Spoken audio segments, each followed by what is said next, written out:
नमस्कार। मेरे चैनल में आप सभी का बेहद स्वागत है। इंग्लैंड की महारानी क्वीन एलिजाबेथ के गुजर जाने के बाद उनके जीवन से जुड़े कई रोचक किस्से आपने सुने होंगे, लेकिन क्या आपको पता है क्वीन एलिजाबेथ की दादी और इंग्लैंड की पहली महारानी क्वीन विक्टोरिया के चर्चे भी एलिजाबेथ से कुछ कम नहीं थे। क्वीन विक्टोरिया एलिजाबेथ के बाद दुनिया के किसी भी देश पर सबसे लंबे समय तक शासन करने वाली दूसरी मोनार्क थीं। उनके समय में ही ब्रिटेन में बड़े बड़े पॉलिटिकल, इंडस्ट्रियल, साइंटिफिक और मिलिट्री रिफोर्समेंट हुए थे। और तो और उनके शासनकाल में ही ब्रिटेन का राज पूरी दुनिया में फैल चुका था। यही वह समय था जब ब्रिटेन एक महाशक्ति थी। क्वीन विक्टोरिया के शासनकाल को विक्टोरियन ईरा कहा जाता है। तो चलिए पलटते हैं इतिहास के पन्नों को और आपको दिखाते हैं क्वीन विक्टोरिया के जीवन की कहानी। क्वीन विक्टोरिया का पूरा नाम अलेक्जेंड्रिया विक्टोरिया था और उनका जन्म 24 मई 1819 को इंग्लैंड में लंदन के किंगस्टन पैलेस में हुआ था। लेकिन क्वीन विक्टोरिया के रानी बनने की कहानी इतनी ही सीधी और सरल भी नहीं थी कि राजा की बेटी के तौर पर पैदा हुई और आगे चलकर रानी बन गई। 1817 में प्रिंस रिजेंट, जिन्हें बाद में जॉर्ज फोर्थ कहा गया, उनकी बेटी प्रिंसेस कॉर्लेट, जो कि आगे चलकर ब्रिटेन की राजगद्दी संभालने वाली थी, उनकी मौत हो गई। और जब जॉर्ज थर्ड के 15 बच्चों में किसी की भी कोई जीवित संतान नहीं बची थी, लेकिन किसी को ये राजा तो बनाना ही था।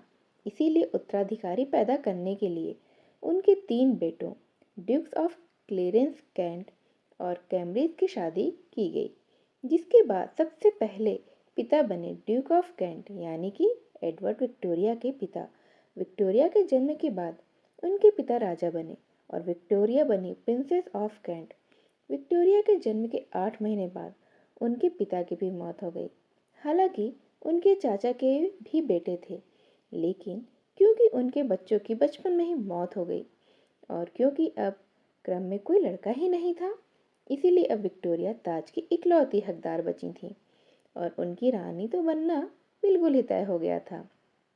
लेकिन इतनी छोटी बच्ची को देश की कमान कैसे दी जा सकती थी, इसीलिए उनके 18 साल के होने तक का इंतजार हुआ। और जब विक्टोरिया 1837 में 18 साल की हुई तो उनकी ताजपोशी की गई और इतिहास रच दिया गया। पहली बार ब्रिटेन की कमान किसी महिला को दी गई। इसके आगे की कहानी तो हम सब जानते ही हैं कि पहले क्वीन विक्टोरिया ने सबसे लंबे समय, लगभग 63 सालों तक ब्रिटेन पर राज किया था और उसके बाद उनका यह रिकॉर्ड उन्हीं की पोती एलिजाबेथ द्वितीय ने तोड़ा। कुल मिलाकर एक लंबे समय तक ब्रिटेन पर महिलाओं का ही राज चला था।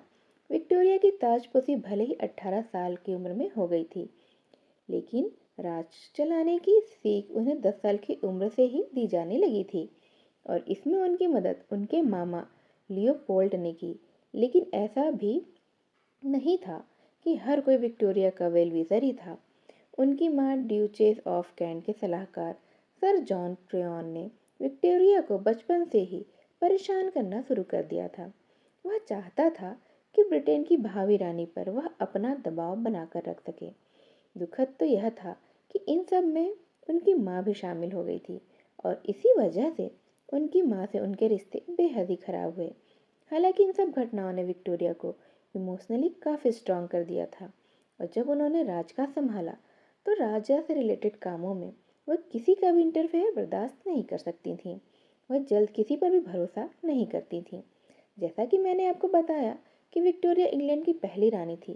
पहली बार महिला के हाथ में देश की कमान जा रही थी। यह बात उस समय वहाँ के सभी लोगों को रास नहीं आई। हेनोवर में इस बात का विरोध भी हुआ था और हेनोवर और ब्रिटेन अलग हो गए। विक्टोरिया ने गद्दी संभालने के साथ ही बकिंघम पैलेस में शिफ्ट होते ही अपनी माँ को कहीं और दूर शिफ्ट करवा दिया। कनॉय को भी पेंशन दे दी गई। 1839 में वो पहली बार अपने कजिन अल्बर्ट से मिली, जो आगे चलकर उनके पति बने। रानी अल्बर्ट के बारे में अपनी डायरी में लिखती हैं कि वो दिखने में काफ़ी अच्छा और हैंडसम था और उनका दिल उसकी ओर खींचा चला गया था। उन्होंने अपने मामा लियो, जो बचपन से ही रानी के फादर फिगर भी रहे थे, उनकी सलाह पर अल्बर्ट को प्रपोज किया था। फाइनली 10 फरवरी 1840 को क्वीन विक्टोरिया और अल्बर्ट की शादी हो गई। रानी के वेडिंग ड्रेस से लेकर ज्वेलरी तक सब कुछ ब्रिटेन में बने सामान से ही बना था। अब क्योंकि रानी को राज्य की गतिविधियों में किसी की भी दखल अंदाजी बर्दाश्त नहीं थी, इसलिए उन्होंने साफ हिदायत दे दी थी कि उनके पति का देश की सरकार में कोई भी हिस्सा नहीं था। लेकिन 6 महीने के बाद उन्हें मेलबोर्न के सुझाव के डिस्पैच देखने और रानी और मिनिस्टर की मंत्रणा के समय वहां रहने की परमिशन मिल गई। इसके बाद जब रानी पहली बार मां बनने की वाली थी, तो अल्बर्ट को सीक्रेट बॉक्स की चाबियां भी मिल गई थी। दोस्तों, अल्बर्ट और विक्टोरिया के कुल 9 बच्चे थे, जो कि उनकी शादी के 11 साल के अंतराल में ही हो गए थे। और इसीलिए इस समय में धीरे धीरे राज के कामों के लिए रानी अल्बर्ट पर निर्भर होती चली गई थी।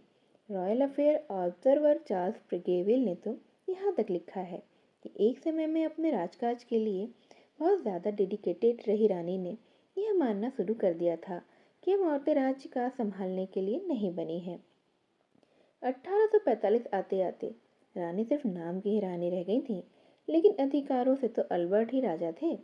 लेकिन कहते हैं ना कि किस्मत में जो लिखा होता है वह कोई नहीं मिटा सकता। शायद विक्टोरिया क्वीन विक्टोरिया बनने के लिए ही पैदा हुई थी। शायद वह इससे अपनी खराब किस्मत मान रही होंगी, क्योंकि इसके लिए उन्हें अपने पति को खोना पड़ा। उनकी शादी महज 11 साल ही चली। इसके बाद 1861 में अल्बर्ट की मौत हो गई। लेकिन अल्बर्ट को लेकर जो चार्म रानी के मन में शुरू हुआ था वह आखिरी तक बरकरार रहा। लगातार प्रेगनेंसी और उसके बाद होने वाले चिड़चिड़ेपन और डिप्रेशन के बाद उनके अनकंट्रोलेबल टेम्पर के बावजूद उनकी शादी काफ़ी अच्छी चली। पति अल्बर्ट की मौत के बाद रानी टूट सी गई थी। उन्होंने खुद को राज के कामों में अलग कर लिया था, जिसके लिए उनकी आलोचना भी खूब हुई थी। हालांकि उन्होंने खुद को संभाला और फिर से राजकाज संभाला और कार्यभार संभालने के बाद भी महारानी को संभालने में जॉन ब्राउन का काफ़ी बड़ा रोल माना जाता है। जब रानी को जॉन ब्राउन से प्यार हुआ और बात बाहर गई तो लोगों को लगा कि रानी को किसी राजा से प्यार हुआ होगा, लेकिन असल में ब्राउन एक नौकर था। दुनिया के जाने माने इतिहासकार A.N. विल्सन ने दावा किया है कि महारानी विक्टोरिया और जॉन ब्राउन एक साथ सो जाते थे, लेकिन उनके बीच कभी भी शारीरिक संबंध नहीं रहे। रानी का एक महल भी था जहां वह ब्राउन के साथ वक्त बिताने जाया करती थी। असल में विवाद उस वक्त शुरू हुआ जब रॉयल फैमिली के एक मंत्री ने मरते वक्त बताया था कि विक्टोरिया और ब्राउन ने क्रेथ चर्च में शादी कर ली थी। ब्राउन महारानी विक्टोरिया से 7 साल छोटा था, लेकिन कुछ समय बाद ब्राउन की भी मौत हो गई और रानी फिर से अकेली पड़ गई। अगर आप अब्दुल करीम और विक्टोरिया रानी के इस रिश्ते के बारे में जानना चाहते हैं तो आप अगली वीडियो का ज़रूर इंतज़ार करिए। हम उस रिश्ते पर भी एक वीडियो ज़रूर बनाएंगे, जिसमें हम आपको रानी विक्टोरिया और करीम की पूरी कहानी डिटेल में बताएंगे। महारानी को इम्प्रेस ऑफ इंडिया की उपाधि भी दी गई थी। भारत में भी रानी को काफ़ी पसंद किया जाता था।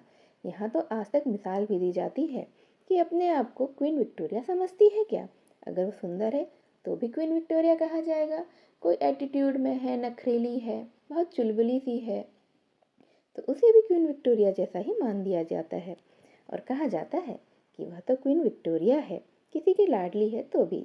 इसका उदाहरण क्वीन विक्टोरिया मेमोरियल दोस्तों, ये आज भी कलकत्ता में है। राजकाज, उनके पति और उनके वैवाहिक जीवन से जुड़े किस्से तो कई जगह मिल जाते हैं। लेकिन क्या आपको पता है कि एक माँ के तौर पर विक्टोरिया कैसी थी? वो दुनिया की बाकी माँओं से बिल्कुल अलग थी। इसलिए नहीं कि वो महारानी थी, बल्कि इसलिए क्योंकि वो बच्चों को पसंद ही नहीं करती थी। इसके पीछे की वजह उनकी लगातार प्रेगनेंसी को भी माना जा सकता है। और यह भी कहा जा सकता है कि क्वीन विक्टोरिया उनके पति के साथ घूमना चाहती थी, समय बिताना चाहती थी, पर प्रेगनेंसी की वजह से वह ऐसा कर ही नहीं सकी और यही बच्चे आगे चलकर उनकी चिढ़ की वजह बने। रानी ने खुद भी यह बात स्वीकार की है कि उन्हें न्यू बॉर्न बच्चे बिल्कुल भी पसंद नहीं है। बच्चे जब थोड़े बड़े हो जाते हैं तभी वह उन्हें पसंद आते हैं।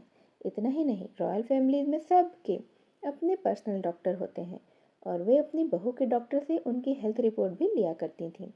इसके अलावा वो अपने बच्चों की जासूसी भी करवाया करती थी, यहाँ तक कि आगे चलकर उन्हें प्रेगनेंसी में दिक्कत ना हो इसीलिए उन्होंने अपनी बहू की घुड़सवारी करने पर भी पूरी तरह से रोक लगा दी थी, जबकि वो उसका फेवरेट शौक हुआ करता था। इतना ही नहीं, महारानी अपनी रोक-टोक के अलावा एक बीमारी के फैलने का भी जिम्मेदार माना जाता है। इस बीमारी को रॉयल डिसीज भी कहा गया। दरअसल महारानी विक्टोरिया हीमोफीलिया की शिकार थीं। वह इस बीमारी की पहली शिकार थीं। हीमोफीलिया एक ऐसी बीमारी है जिसमें शरीर से बाहर बहुत खून जमता नहीं है। जब तक इस बीमारी का पता चला, यह बीमारी रॉयल फैमिलीज के काफ़ी मेंबर में फैल चुकी थी, क्योंकि रानी के कई बच्चे थे और यह सब भी अलग अलग राज परिवार में विवाहित थे।